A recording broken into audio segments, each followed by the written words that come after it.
Kamusta, Aries? Welcome to Like a Tarot. Ang reading natin ngayon ay anong swerte ang darating sa iyo sa mga susunod na 6 na buwan. Ano ang darating na challenges? Paano ito masusolusyonan sa career, sa financial, sa personal mong buhay, or love? Paalala para sa mga bagong viewers na ang reading na ito ay timeless reading. General reading, ano man ang edad mo or gender mo, kunin mo lang kung ano yung akma sa sitwasyon mo. At saka ikaw na rin magpalit kung si person mo ba ito or ikaw. At ito ang start ng 1 week reading mo.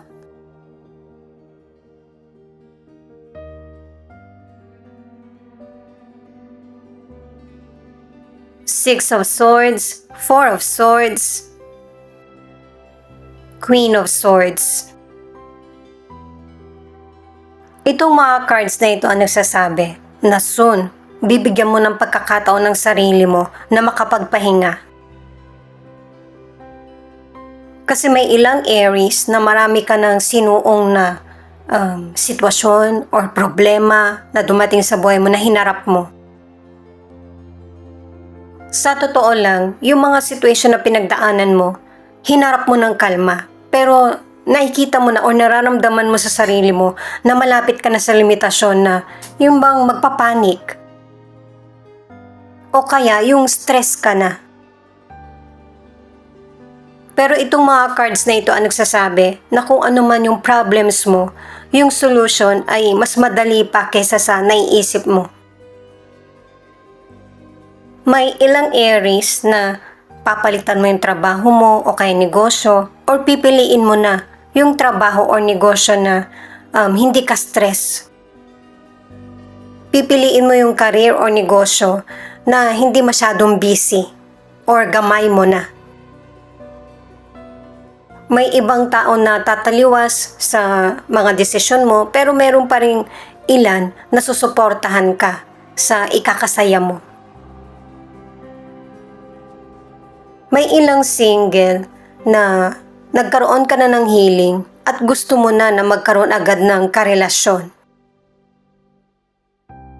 Pero yung bang urong sulong ka sa naiisip mo? Kasi baka yung mapili mo hindi tugma sa mga gusto mo. At saka may ilang Aries na hindi ka namimili ng makakarelasyon. Ano man yung gender, edad o kaya single parent man. Ang pinaka gusto mong makilala na person ay yung magkakaintindihan kayo. Itong card naman na ito ay nagpapaalala sa iyo na para hindi maantala yung swerte na paparating sa iyo or blessings. Nakadalawang cards ka na kailangan mo nang mag-move forward sa buhay mo. Kasi mas promising yung present at future mo. May mga opportunity na kumita ka, magkakaroon ng reconciliation kung sino man yung nakatampuhan mo. At base sa card, magiging smooth yung daloy ng buhay mo. Kung pipiliin mo, yung magpatuloy sa buhay at kalimutan na kung ano yung nakaraan. Ang ilan sa relationship person mo man ito, kaibigan mo or katrabaho, nagiging open na yung communication mo dun sa kapwa mo. Pareho na kasi kayong nakapagpahinga at saka maraming na-realize na solution para sa kinakaharap na problem or issue. Mabubuo na muli yung respeto, pagpapahalaga at honesty sa relasyon nyo. The Lovers, King of Swords, Two of Wands. Pinapayuhan ang ilang Aries na kailangan sa future or present yung mga gagawin mong desisyon ay nakabase sa koneksyon at love. Para ang magiging outcome ay patungo sa success. Ikaw man ito or yung person, masarap sa pakiramdam na walang gumugulo sa isip mo, yung nabubuhay ka ng payapa. Lalo na kung ang ilan sa inyo nasa malayong lugar ka or LDR ang koneksyon mo dito sa person. Karelasyon mo man siya, kaibigan or family member. Kung may kailangan kang pagpilian, piliin mo yung kailangan mo. Pero kung ang gusto mo, piliin mo pareho, kailangan na babalanse mo yung situation at saka may limitasyon. Pagdating sa financial, ito yung magandang panahon para maghanap ka ng extra na pagkakakitaan. Pero kailangan educated ka sa sisimulan mo. Ang ilan kasi sa inyo nasa ibang lugar or ibang bansa yung trabaho mo. Hindi ito pang habang buhay. Kaya bago ka mag-retire, kailangan meron ka ng naipundar para magpapatuloy yung kita mo. Hindi naman kailangan ng malakihan na negosyo or investment, yung makakaya mong i-manage.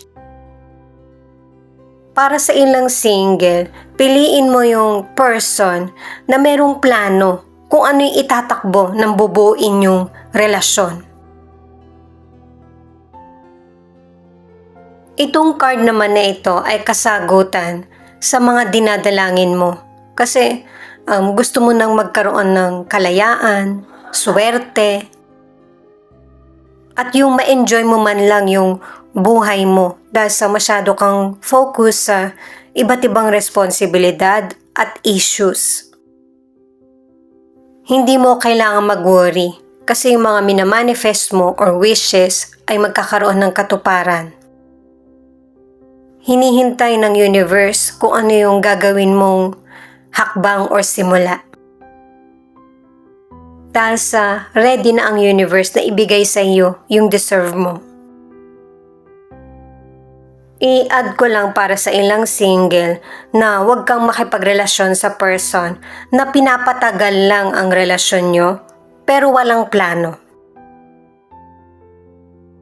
Ang ilan sa relationship, nakadalawang cards ka na okay naman yung relationship nyo.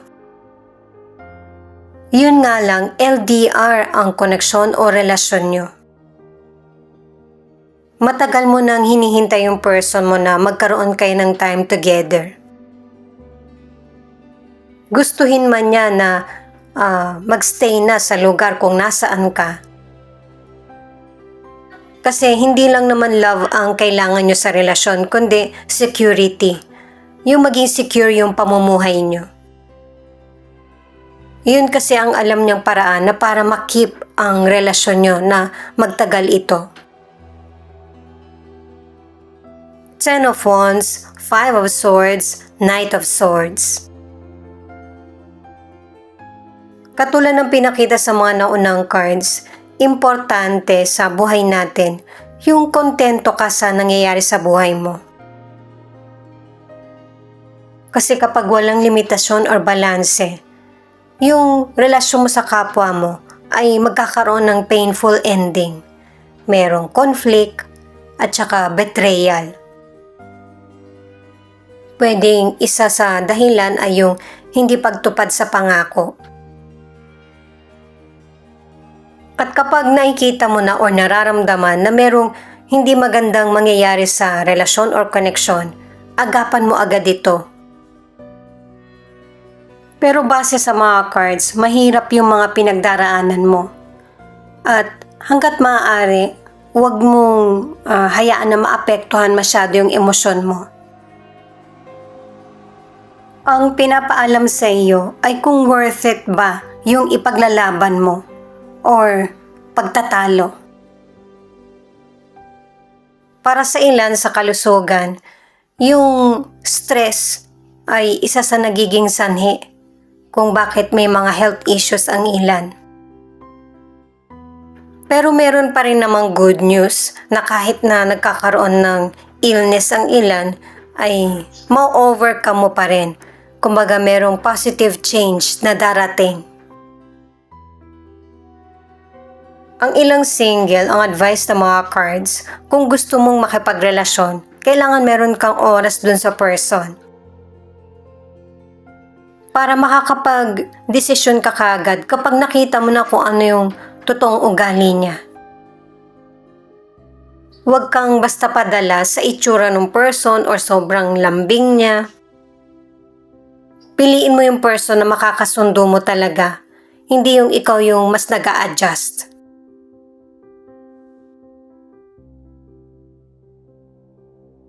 Katulad ng sinabi ko kanina, inuulit lang ulit ng card na ito na hinihintay ng universe yung pag-aksyon mo, yung next plan mo. Kasi binigyan ka na ng may kapal ng kakayahan na para makapagdesisyon ng tama at saka kung ano yung hindi makakabuti sa iyo. May mga nalagpasan ka na at saka na-achieve sa buhay mo. At marami pang paparating, kaya maging wise sa mga pipiliin mo or mga gusto. Ang ilan sa relationship, nagkakaroon kayo ng seryoso na argumento ng person mo. Nakapagdesisyon na ang ilan sa inyo na makipaghiwalay o kaya itong person mismo na ito ang nag-abandona sa relasyon nyo. Ang dahilan dahil sa maling pag-uugali o kaya cheater siya. May pagka-violente yung person, bully, o kaya mapang-abuso. May ilan pa na mas matindi pa yung nagawa na pwedeng hulihin pa ng pulis. Kaya ang ilan sa inyo, hihiwalayan mo tong person pero magbabalik siya. May ilan sa inyo na mas pinili mo na lang na maging single parent, pero may iba na hindi mo pa kayang iwan yung person.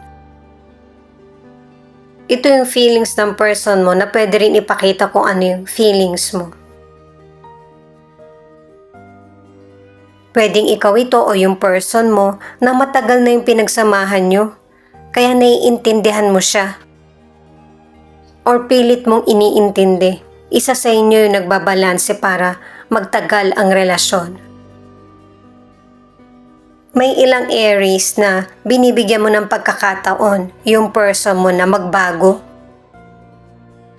Sinisikap naman ng person mo ano man ang gender niya, kaya nga bumabalik siya sa iyo. Pero nahihirapan na yung person mo na baguhin kung ano yung mga nakasanayan niya. At hindi niya muli matutupad yung pangako niya sa iyo. Pero may mga Aries na marirealize mo na kailangan mo na talagang magkaroon ng desisyon. Kasi gusto mo nang maging masaya at saka yung maging simple yung buhay mo. Na unahin yung self-love at self-care. Yung bang time mo naman para sa sarili mo na maging maligaya. Kaso nga lang, itong person mo, pwedeng past person mo ito or yung naging karelasyon mo na inabandona ka, bumabalik, susuyuin ka niya ulit. May ilan na may bago ka ng karelasyon or may mga person na humahanga sa iyo. Mag-ingat sa social media account mo na masyado kang open sa kung ano yung ginagawa mo araw-araw kasi merong person na tinitingnan yung profile mo.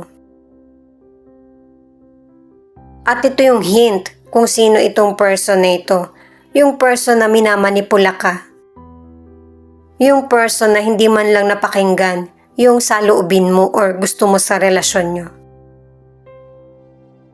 Pero meron talagang Aries na sobrang mapagmahal ka Pero kapag bumitaw ka na, sobra na din yung pag-ayaw mo. At itong person or situation na bumabalik sa buhay mo ay ile-let go mo na. May ilang Aries kasi na nasanay ka na sa buhay mo na mag-isa ka o kaya yung hindi ka ready na makipagrelasyon. Ito naman yung ilan sa 12 zodiac sign na nangunguna sa reading na ito.